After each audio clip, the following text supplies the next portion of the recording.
2019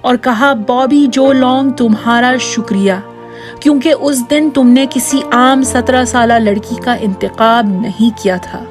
تمہارا شکریہ کیونکہ اس حادثے نے میری زندگی بدل دی، وہ بھی بہتر کے لیے۔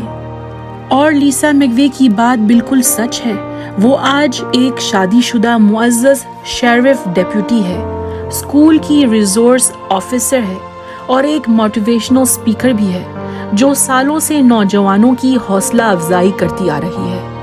دوستوں، یہ تھی لیسا میگوے کی کہانی۔ ہمارے چینل کو سپورٹ کریے اور محفوظ رہیے۔